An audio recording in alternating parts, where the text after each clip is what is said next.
카카오톡 먹통 사태로 메신저 서비스는 물론 카카오의 주요 서비스에 장애가 발생하자 다수 국민의 생활이 마비된 것은 물론 소상공인들 역시 상당한 피해를 입었습니다.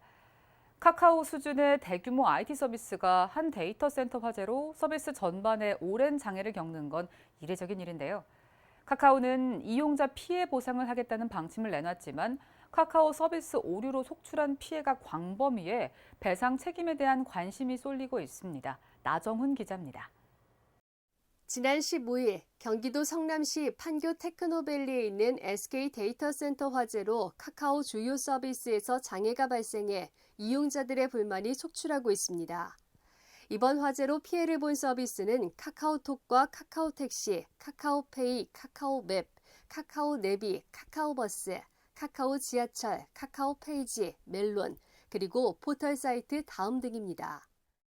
특히 주말 저녁 모빌리티 서비스가 중단되면서 각종 이동수단도 운행에 차질을 빚었는데 사실상 유료 서비스인 카카오티를 이용하는 택시기사들은 황금 시간대인 주말 저녁에 콜을 받지 못해 그 피해가 상당했습니다. 하루 동안 콜을 못 받았다는 거. 주말이라 평상시보다 훨씬 손해가 많이 갔죠. 콜 매출에서 몇 프로를 뛰어가요. 일반 이 콜이 블루가 있고 요 다른 콜이 있고 그러는데 이 블루에 대해서는 상당한 조금 불이익이 많이 있죠. 5년차 이하 택시기사들은 카카오콜로 손님을 태우는 데 익숙해서 길에서 타는 손님이 어디에 많은지 알지 못해 영업 손실이 더 컸습니다. 이게 프로그램에 익숙하면은 일을 못 하거든요. 전체적으로 마비돼서 기사들이 아날로그적으로 옛날 방식으로 하려니까 기사들이 많은 혼선이 있었어요. 그게. 그래서 많은 피해를 입었죠.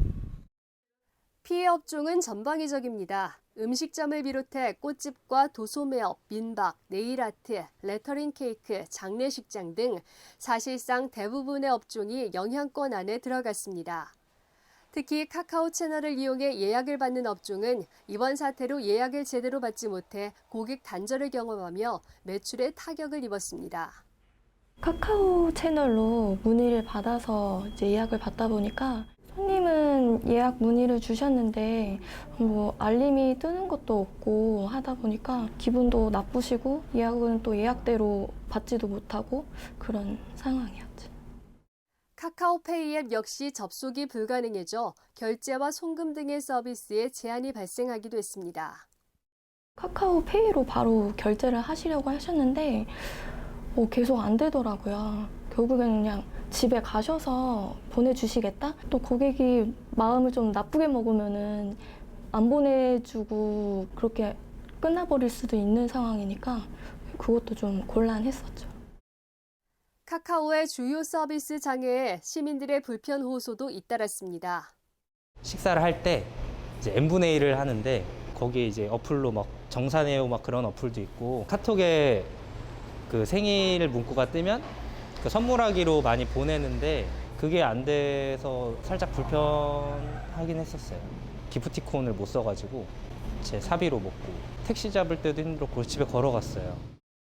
카카오 먹통 사태로 인한 디지털 블랙아웃을 겪으면서 시민들은 한국 사회가 단일 플랫폼 사업자에 과도하게 의존하는 카톡 공화국이 된 것을 느끼게 됐다고 말합니다. 카카오톡이 제 일상 속에 이렇게 중요하게 자리 잡혀 있는 줄 그때 깨달았어요. 그 전까지는 몰랐어요. 근데 되게 불편하더라고요. 소상공인시장진흥공단과 소상공인연합회는 카카오 서비스 장애로 인한 소상공인 피해 조사를 위해 피해 신고센터를 운영하고 있습니다. 대다수의 소상공인이 카카오 서비스를 기반으로 예약과 상담 등 영업활동을 영위하기 때문에 이번 서비스 장애로 피해 사례가 속출하고 있으며 신속한 조사가 필요하다는 현장의 목소리가 반영된 겁니다. 이번 카카오 사태를 보면서 가장 약한 계층이 또 피해를 받는구나라는 생각을 했습니다. 그래서 소상공인이나 자영업자에 대한 정당한 보상이 있다는 이루어져야 할 거라고 봅니다. 또한 국회 차원에서의 이 온라인 플랫폼 기업에 대한 방지 대책이라든지 실질적인 정책 및 법안, 제도 개선이 꼭 이루어져야 한다는 게 소상공인들의 입장이라고 말씀드릴 수 있을 것 같습니다. 카카오는 무료 서비스 이용자들의 피해도 보상하겠다는 방침인데, 하지만 이제 사례를 취합하는 단계인데다 데이터 센터 운영사인 SKCNC와 보상 범위를 둘러싸고 입장차가 여전해 실제 보상까지는 상당한 시간이 걸릴 것으로 보입니다. 예스티비 뉴스 나정훈입니다.